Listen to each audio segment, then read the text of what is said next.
Anne-Sophie Lapix est-elle sur la sellette? Alors que la rumeur sur son départ du 20h de France 2 court, Alexandre Cara assure l'inverse. Directeur de l'information de France Télévisions, il répond au Figaro: si on changeait de présentateur de JT à chaque fois qu'une femme ou un homme politique n'est pas content, nous n'aurions plus assez de journalistes pour présenter les journaux. Avant de rappeler que nous ne sommes pas là pour satisfaire nos invités politiques.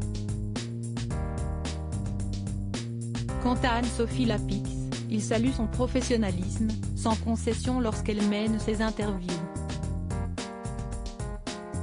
Si est-il une journaliste qui a le courage de poser toutes les questions, poursuit Alexandre Cara. Nous avons beaucoup de pression, notre devoir est de résister. Alors pour être clair, Anne-Sophie Lapix sera présente à la rentrée 2023 aux commandes du 20h, à moins qu'elle ne décide autrement. De son côté, la journaliste ne cesse pas de prononcer. Supérieure à Léa Salamé, Pascal Praud, Anne-Sophie Lapix. Découvrez les journalistes quand ils étaient plus jeunes. Anne-Sophie Lapix répond aux critiques, cible de nombreuses critiques. Elle aurait été écartée de la présentation du débat de l'entrée-deux tours à la demande d'Emmanuel Macron et de Marine Le Pen, qui n'aurait jamais caché son désamour pour l'épouse d'Arthur Sadoun.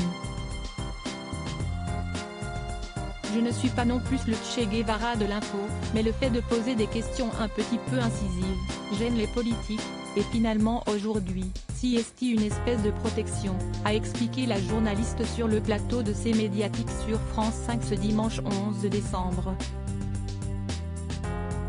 Avant de s'expliquer, les critiques de certains politiques, notamment sur une certaine pugnacité, m'ont finalement protégé, car il y a plutôt des réactions, dans d'autres médias, de soutien. Si est-il devenu une espèce de protection? Jugée trop souriante lors de ses interviews, elle répond: j'ai toujours souri pendant mes interviews. Quand il y avait des questions un petit peu difficiles, je souriais un petit peu plus. Comme on fait dans la vie. Et ça, aux 20h, ça ne passe pas du tout.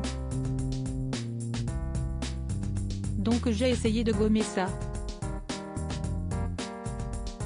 Crédit photo, Jacobi de Moro.